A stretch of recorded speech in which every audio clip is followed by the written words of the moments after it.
Hello and greetings for today.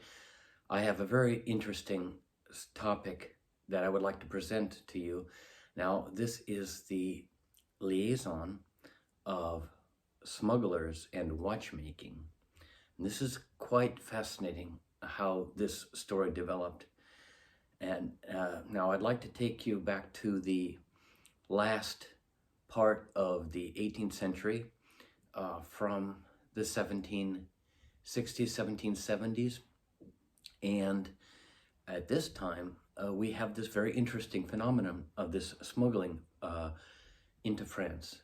And this was primarily, uh, this began with non-watch items. And now a lot of these materials were such, we had a series of products that were illegal. For example, various different books. Now these books would have been transported in boxes or in sacks, and they would be non-bound or unbound books, basically the sheets, the printed sheets alone. And when these would materialize in these warehouses or safe houses in France, they would later be bound as books. So we had various different counterfeit books. These were books which were not illegal, but were printed in Switzerland. And these were included in this. However, there were also forbidden books and the so-called livres philosophiques. So we have this type of commodity that is being sent into France in the beginning. We would probably have seen other items such as absinthe. Now, absinthe was produced in the Traverse Valley, and this was a so-called hallucinogenic beverage. This had this mystique about it, that it really drove people crazy, almost this rapture when they consumed it. But we do have this. This was a thriving, a very thriving trade. And so these types of products were going, but also this, even predating this period, we do have a very long tradition of textiles and calicos, these cotton fabrics and various different textile products, tissu, as they would say in French. These were coming from, through the old country of Savoy, the Kingdom of Savoy, into France. And this has a long tradition. In fact, many of the financial, they had a very complicated financial operation for moving money. This was before the advent, essentially, of banks, where they would be converting goods to money in various locations to trade for other items, for transport, etc. And they were also receiving payments or materializing payments for someone locally, etc. So there was a little bit of a barter almost involved. But we do see watches appearing in this mix. The watches were part of this changeover of goods, this almost barter or trading in order to materialize profits. But every time the value was added and the monies were utilized for the most effective next phase in the business. And also, it must be remembered that with these smugglers that were operating in, they were going through the valleys of the Alps into France, and these men who were carrying the books, these were so-called colporteurs, colporteur or colportage. And this can actually be translated as peddling. However, the young men that were involved in moving these goods, these were generally farmers or something of this variety. And it has to be remembered that the men would have not been available during the summer months, essentially from May until the fall. They would be tied up in plowing the fields or tending the herds, and indeed the animals themselves, horses and whatnot, they would not have been available for this activity because they would have been plowing the fields or used in some agricultural application. So this was happening during the bad months, the winter months, with the less productivity, where there was less intensive farming happening, and that these men were available for this purpose. So this was a sort of a seasonal thing. But we do have this during the late 18th century, particularly in the borderlands between France and Switzerland, this thriving yet dangerous trade. And these traveling peddlers were distributing the goods. Uh, this was quite dangerous. They had to avoid and evade tariffs, and in many cases, we're seeing that it certainly was a requirement that these customs officials were paid off or paid to look the other way. For example, in the books, they would basically be only scanning the top portion of these crates, and then deeper down, the illegal materials would be situated. But the roots for these smuggling activities, this was the borderland between the city of Nyon in Switzerland, Libreville, and then the border of Morez in France. But we also see Le Brassus, and this would have been going into Lyon and Clermont. These were strategic corridors for this illicit trade. And Morez had a very rugged territory or terrain. There was a stone bridge that was crossing it, and this was a very critical checkpoint where customs officials, this was the so-called La Ferme Générale, or they were the Fermier Général, that were attempting to curb this smuggling activity. And they were susceptible to bribery or turning a blind eye, basically, when conducting these cursory inspections.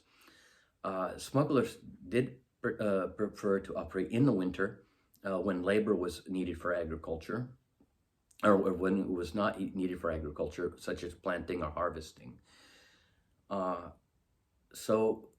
These snow-covered paths through the valleys of the Alps provided a level of cover for their operations.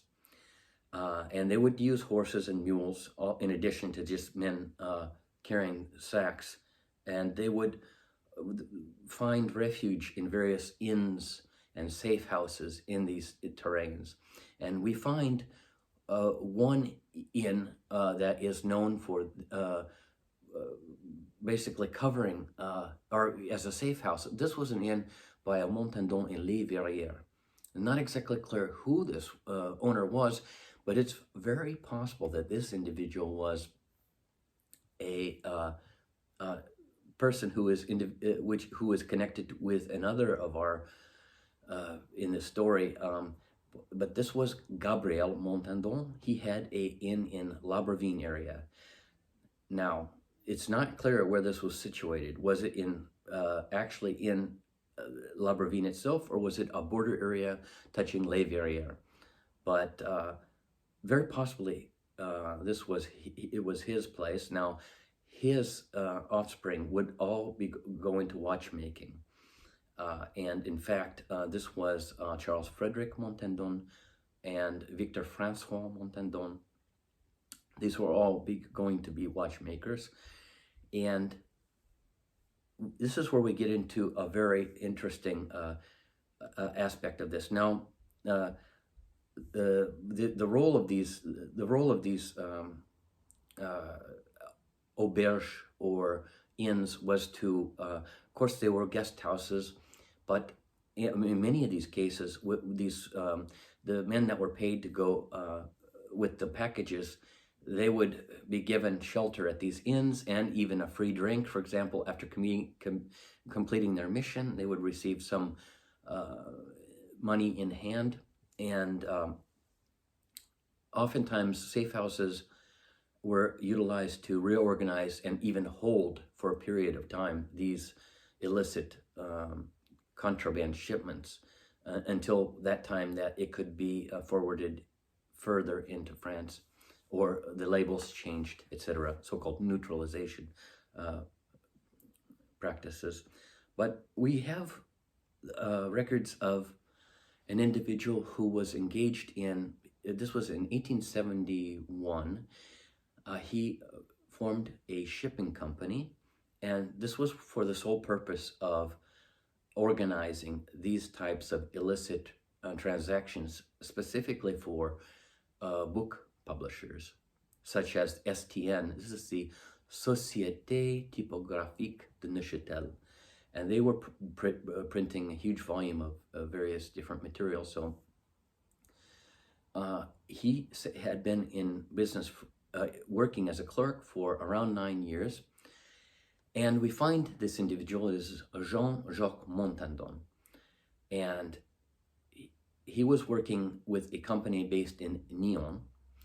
And this company, he essentially took over this company. He had his hand on the border, and he was working with customs officials to a certain amount of success. And he was very audacious. But when we try to examine the person who is behind this, there's only one possible individual that we come up with every time. And this was Jean-Jacques Montandon Blaise Léon. And now this is quite fascinating because his son and his brother's son would be the individuals that would be behind the establishment of Montandon Frères. These were the Blaise Léons. This is the most illustrious of the Montandon watchmaker associations that was established. And so we have the one, Blaise Léon, who went into France, in fact, to Lyon, and opened up a business where they were selling not only watches, but fabrics. And this was Balthazar Montandon. And we find him already, certainly during the 1780s, perhaps just prior to 1790, he was already in the Lyon, Clermont-Ferrand area, and he was working with an André Olphin. Now, both of these families have a proven record, as they were specifically involved in textiles, as well as merchants for selling watches and making watches. And so we see this, indeed, when I was in France visiting, and I was interviewing a very high expert in this family of watchmakers, the Montandons and the Olphins. My good friend Jacques was very adamant in the whole role that they were playing in this colportage. And it was most likely that this was a reason why Balthazar was instrumental in the partnership to André Olphin. Now, the Olphins had come from Geneva, and they had been involved in these fabrics, textiles, but also watches, clocks. They were asked, this partnership during the French Revolution, to supply material, gray material, for 5,000 prisoners of the Revolution and the wars, which they did. And they most certainly would have utilized their connections with this textile trade into France. So we do have this background story. We do see the connection of these textile smugglers through the old kingdom of Savoy. And we see the watchmakers in this facet. So we do have this very focused role between the two. We see the connection. Now, it should be mentioned that the smugglers were under a very heavy penalty if they were caught. They could actually be branded with an iron on the shoulder, and this was with either a letter F for basically like faker, or C for contrabandist, banderier, I believe, or something of this variety. So they had these appellations that would be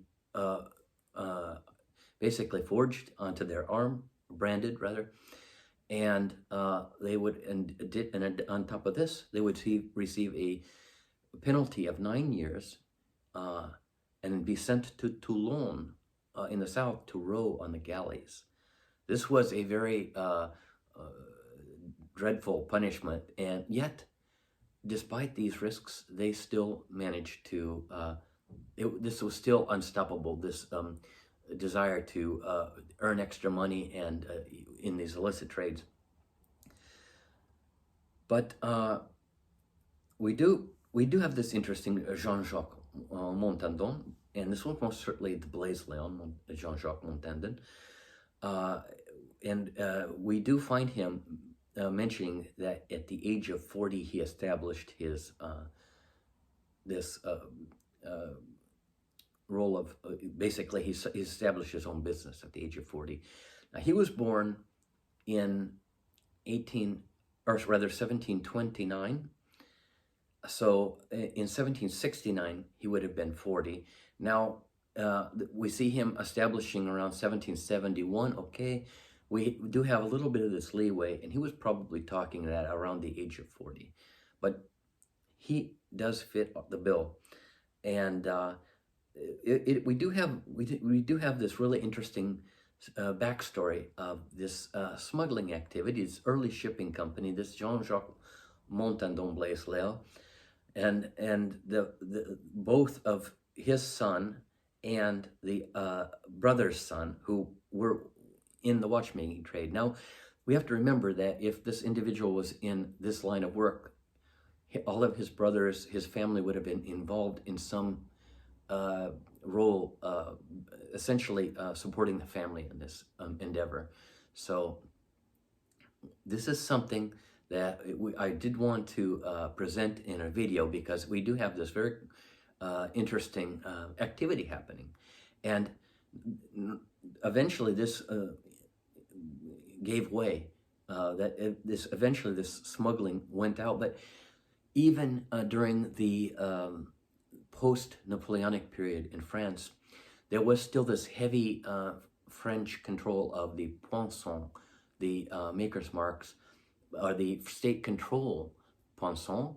This was to control gold and silver content produced objects. And the taxation on this was indeed so high that we do see these établisseurs working with Swiss watch fabricators would be essentially making watches partially produced in France, but the casing, they would be cased in Switzerland and basically brought back into France as a Swiss object, even though perhaps the first stage of the movement, etc., the dial, basically the watch itself was made in France. However, it was completed in Switzerland, called a Swiss watch, and then this was an unmarked, unstamped watch. It did not have the French control stamp. So there were ways that they were eliminating this, because these taxation additions would have made the endeavor very difficult to compete. But we see these continuing on this porous border of France and Switzerland. We see that individuals were still attempting to avoid this taxation scheme, and this would probably continue until near mid 18th century, or rather 19th century, when it generally the French government was already looking to abolish these. But essentially by 1860, the watch business had been really tapped down to the fact that there was the only watch center remaining in France for watch fabrication was in Besançon, and they were basically not making, at least to the level of the previous years, the full watches. Only a few organizations were producing, and mainly they were producing parts of watches which would go to Switzerland and be re-exported around the world. But this is just a little bit of this backstory between smuggling and watch fabrication I wanted to present.